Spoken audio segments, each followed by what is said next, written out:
tell you how good it is to be sitting here in the garage. Peter Clayton behind the camera. I'm Jeremy Cordeaux in the Court of Public Opinion. Very happy to talk to you. Just let me tell you that on this coming Friday we won't be doing a show from the dining room table. We're going to have Good Friday off, and in fact, Pete, I think through till next Tuesday. Yes. So we got Wednesday and Thursday, then we've got a bit of a break, ladies and gentlemen. I hope you enjoy your Easter. I hope it's happy and holy, and a very nice time, particularly a particularly nice time for family. And I got gardening to do. God help me. I've been putting it off and putting it off. Speaking of gardening, this Saturday just gone by was Earth Day. Earth Day. Lights were turned out all over the globe. Well, when I say all over the globe, global landmarks. The Eiffel Tower, the Brooklyn Bridge, the Sydney Opera House, all that stuff. All the landmarks went dark. Why? Symbolic nonsense. It's all about climate change, of course. Every day should be Earth Day. And yes, the climate is changing, as it has since day one. Speaking of Easter, the Red Cross have put out an urgent call for blood donors to meet anticipated demand. It sort of happens during holiday periods. They need 1,000 people each day, Australia-wide, from now until Easter Monday. Wow, just drive carefully. Most of the problems come from motor car accidents, so take it easy. I was just keeping track of this. We're recording this on Tuesday afternoon for Wednesday and Thursday. Some interesting movement in Canberra. The Federal Labor Party, the government, is pushing through, I think that's probably the right political expression, pushing through urgent legislation to see to it that another 150 or 200 detainees are not let out of prison. Potentially dangerous people, obviously. I have looked at the latest information that's around at the moment, and I can't see that the opposition at this moment is going along with it without studying the legislation, because there are all kinds of, always, unintended consequences. You really do need to study legislation. You don't want to put something into law unless you have studied it. But clearly the government wants consensus of opinion.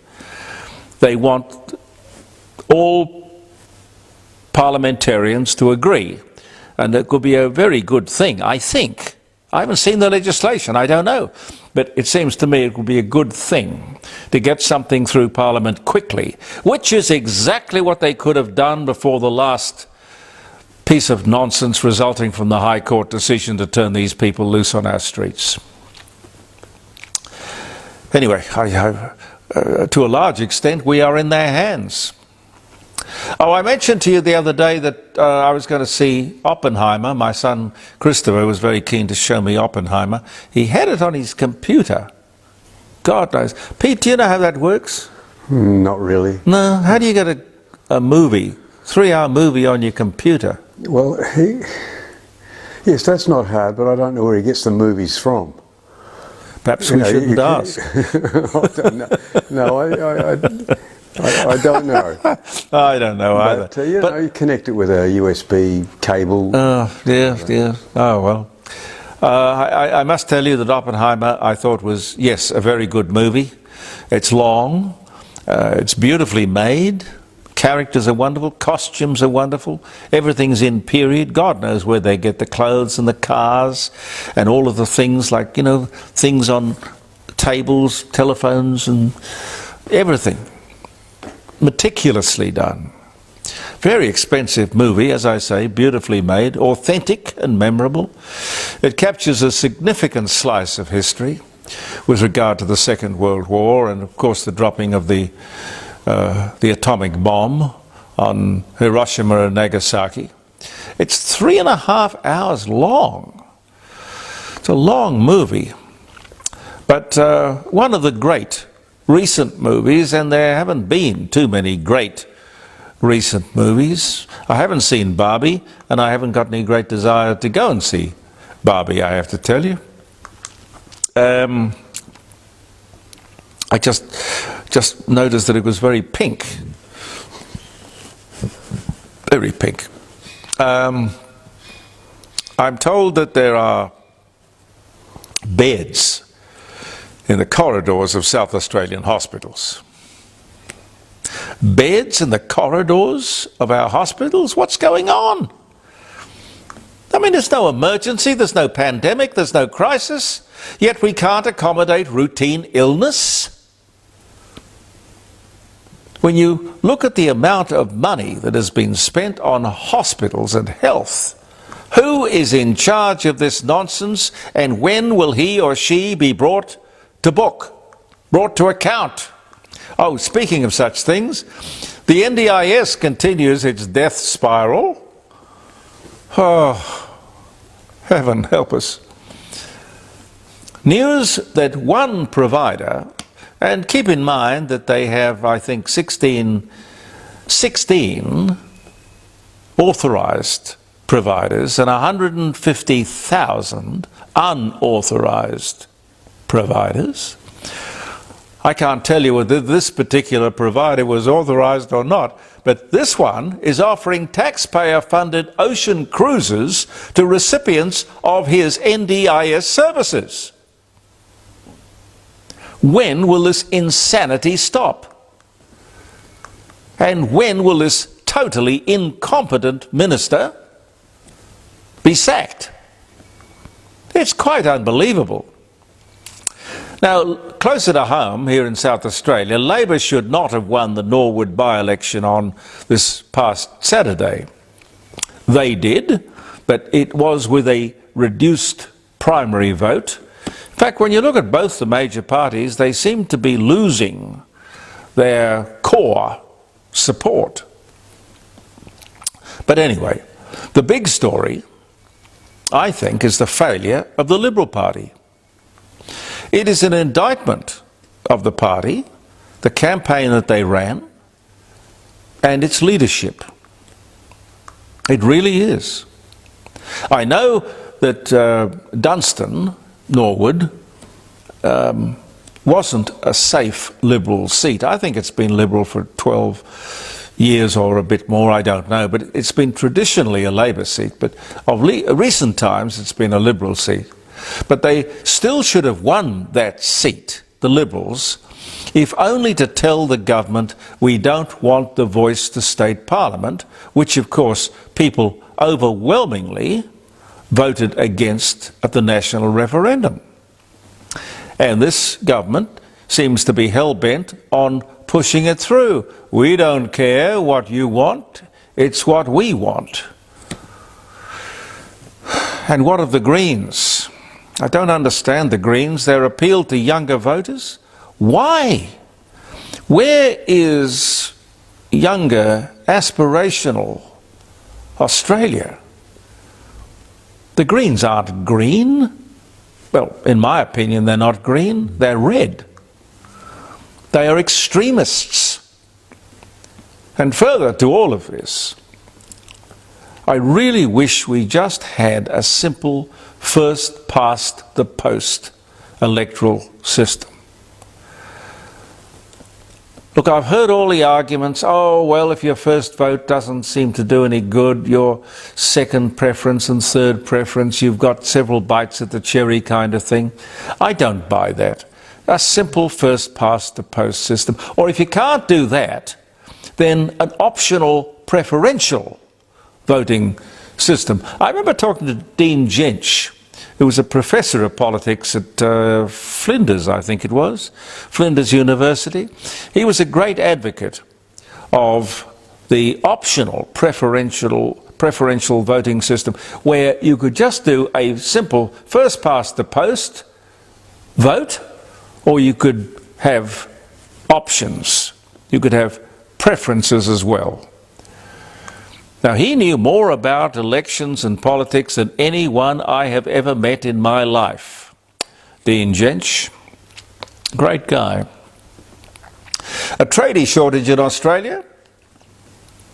So, when you look at it in the cold, hard light of day, there is no hope of building 1.2 million new homes, particularly with the infrastructure build which is going on around Australia at the moment.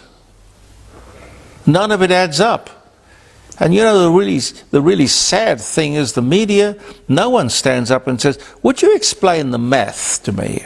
Would you explain how, with the number of tradespeople we have and the demands that everyone seems to be making upon this group of very talented, hard-working people, it just doesn't add up. It's not going to happen.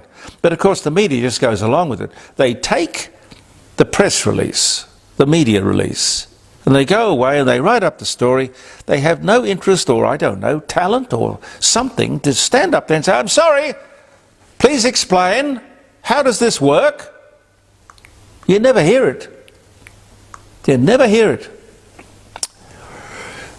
With the new Women's and Children's Hospital, I have yet to hear, and I'll keep you posted on this, what happens to CRI, C-R-I, the Children's Research Institute. This was something that was put together by the Variety Club. I certainly had a hand in it because the minister in the then Labor government came to me and said, would you help with this? We haven't got the money to put this research institute together, but we know that you're the chairman of the Variety Club. Perhaps the Variety Club could help. And we did. I don't know what we raised. It must have been with a dollar for dollar.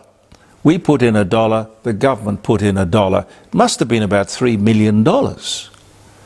We established there on the 11th floor of the Clarence Richter building of the present Children's Hospital, Women's and Children's Hospital, the Children's Research Institute.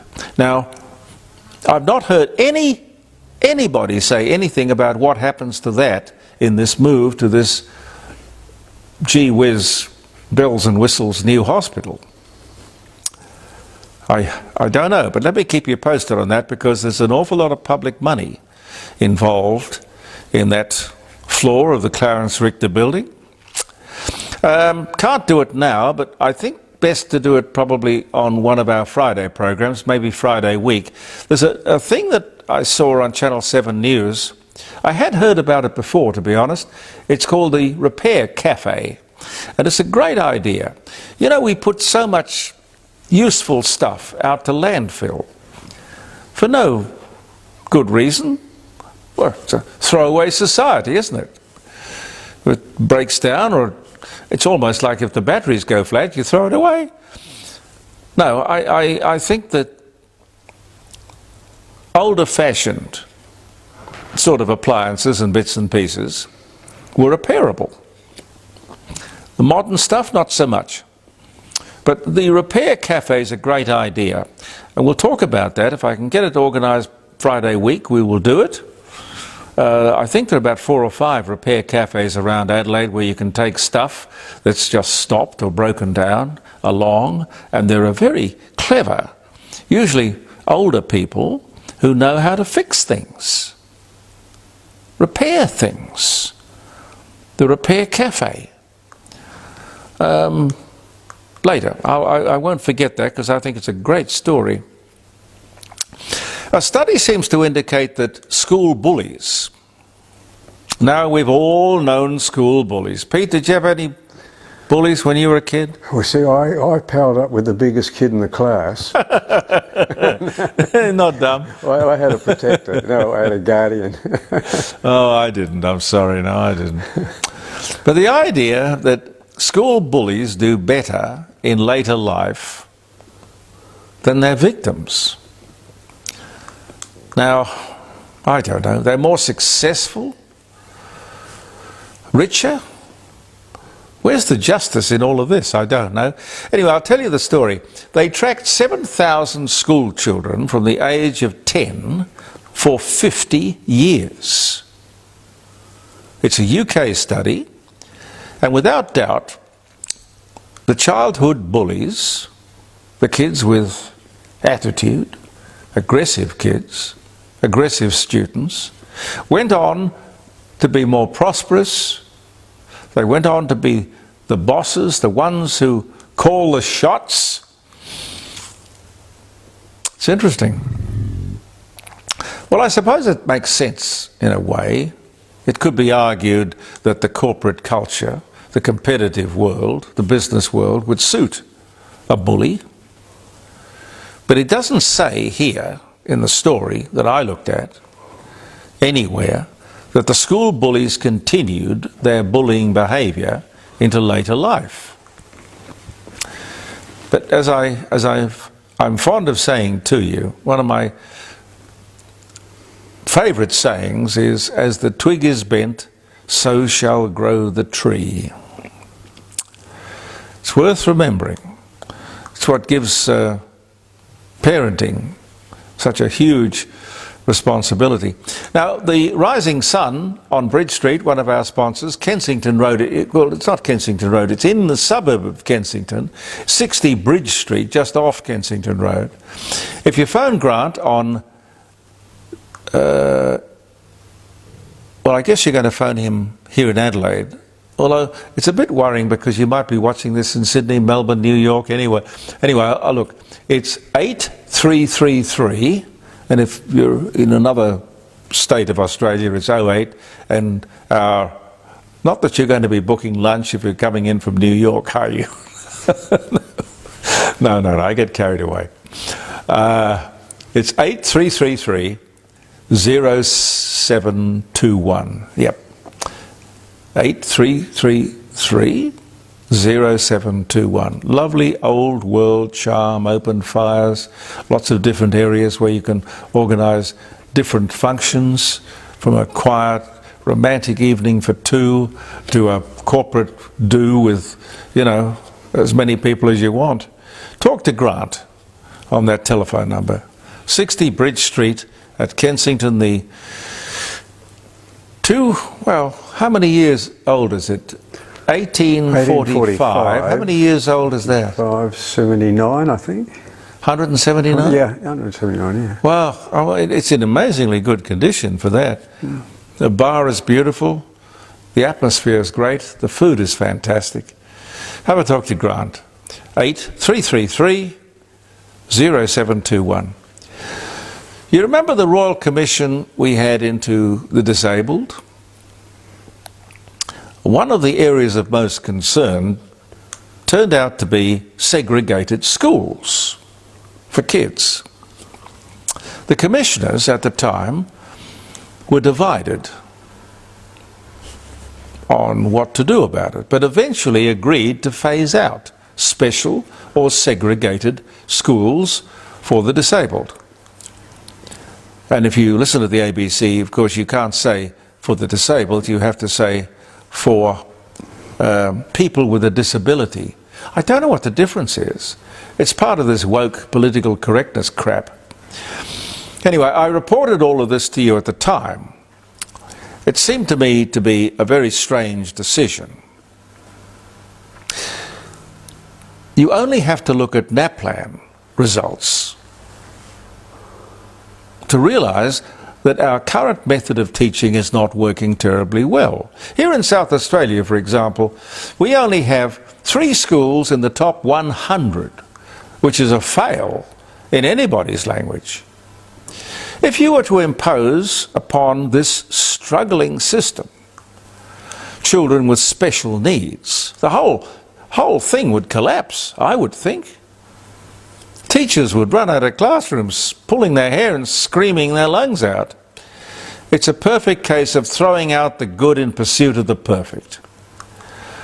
I could see in an ideal world why you would want to have disabled children in the same school. But the sheer impracticality of this ideal outweighs everything else.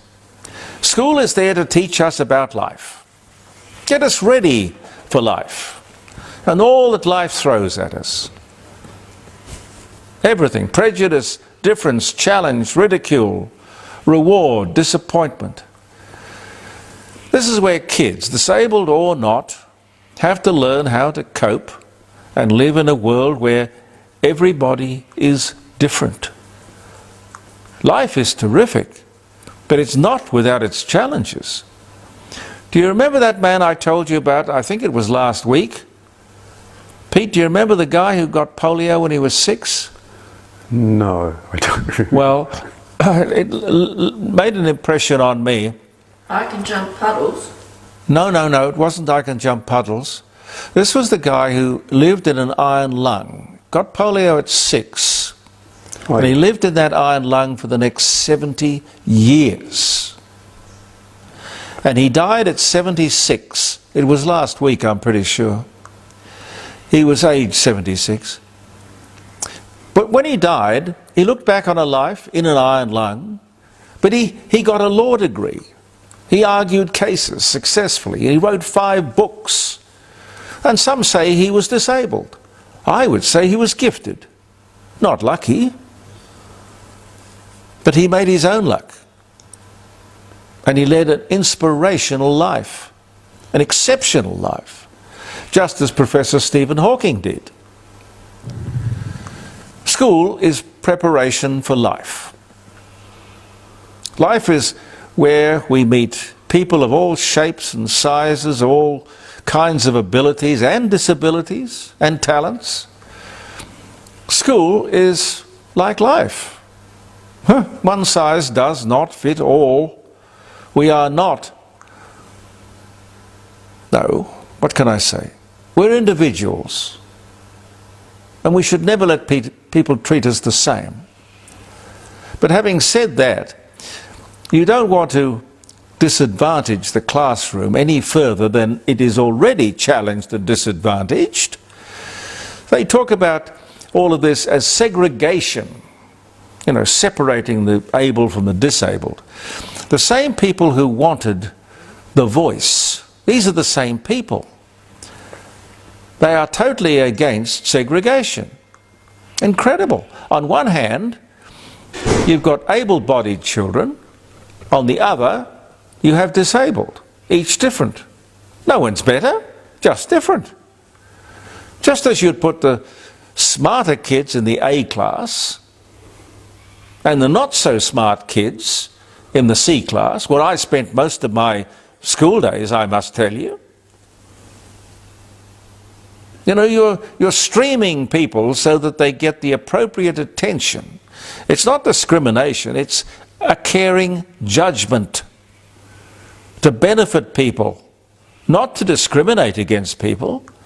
Government and the elites, the intellectuals and the academics, they see everything through the lens of discrimination. And as you know, I go on about this. There is discrimination everywhere, every day, in every way. People discriminate against you and me. You can't stop that. It's choice. And we shouldn't stop that. Simple choice. The business of putting disabled children in ordinary schools is not going to help anyone, particularly the disabled. As I often say, the road to hell is paved with good intentions. These people, these politicians, intellectuals, academics, they mean well. But you know what? It's the outcome that's important. The result. And the political system that we have, they don't really think too much about that because they won't be around. It's ideology. Have you got a song for us? Are you going to do the special song today? I can do my new song. Yes. Yes, I can do that. So you've got vision to go with it? Yes. Oh, wonderful. Okay, that's lovely. Lovely, lovely, lovely. I'll give you some birthdays. 'Tis the 27th, isn't it? Yes. Yeah. That's the 27th, Easter week, short week. Oh, 1952. Red Letter Day. Why? Sun Records. Oh, Sam Phillips opened his record company on this day in 1952 in Memphis. And he began releasing records. Elvis Presley. Many of Johnny Cash. Johnny Cash was there as well. Who else? I'm guessing Jim Reeves. I'm guessing. Jim Reeves. He'll have to go. My God, that's a lovely song. Yeah. Anyway, happy birthday to Sun Records. Gave birth to the modern rock and roll musical era, really. The modern shoelace was patented in England by Harvey Kennedy, 1790, this very day. Have you got shoelaces? Of course you have. You got shoelaces? Yes. I use my RMs. They're easy to get into. Henry Royce, English industrialist and automobile founder, Rolls-Royce. He was born in England. He died in 1933, but he was born this day in 1863. Dudley Moore, the sex thimble, English comedian, 10, Arthur, bedazzled, jazz pianist, composer. He dies at the age of 66, and the year was 2002. The Battle of 30 occurred on this day in 1351. 30 English and 30 Briton knights and squires square off using swords and maces and lances and daggers, considered to be one of the most chivalrous battles in the history of the world. And it doesn't say here what the damn hell they were fighting over. What was the point? Who remembers? Oh, well, I suppose we did. Well, we do.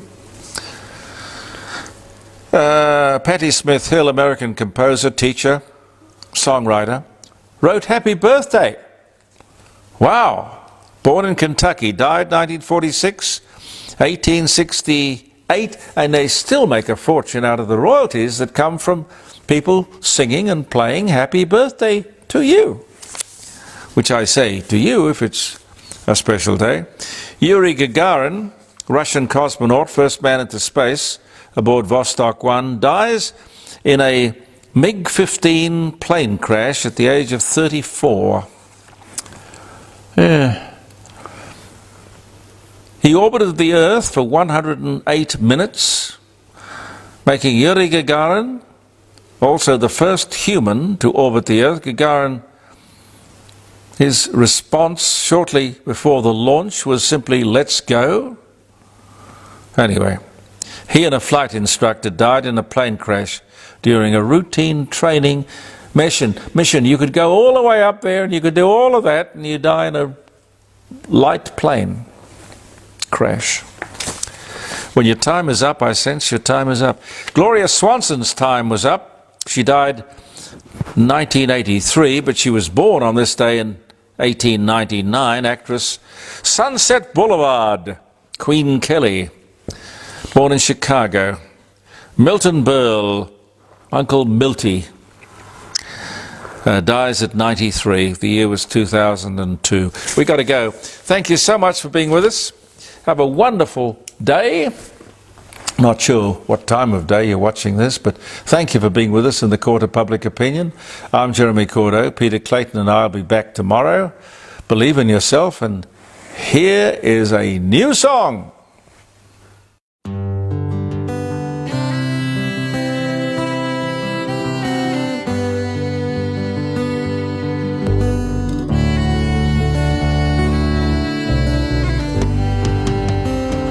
Sometimes I can see myself as a cowboy riding through the Rocky Mountains, dressed up in my buckskins. I've got a cabin tucked back in the woods, just to keep my body feeling good. Got a woman with the softest touch to welcome me home. Then again I could see myself on a tropical island, palm trees swaying, Polynesians playing. Take a look at that tamarack, see their beautiful bodies sway. Feel the gentle breeze on my face as the sun's going down. But the cowboy days are gone, and the islands are an ocean away. And now I've got the sweetest girl to love me, come what may.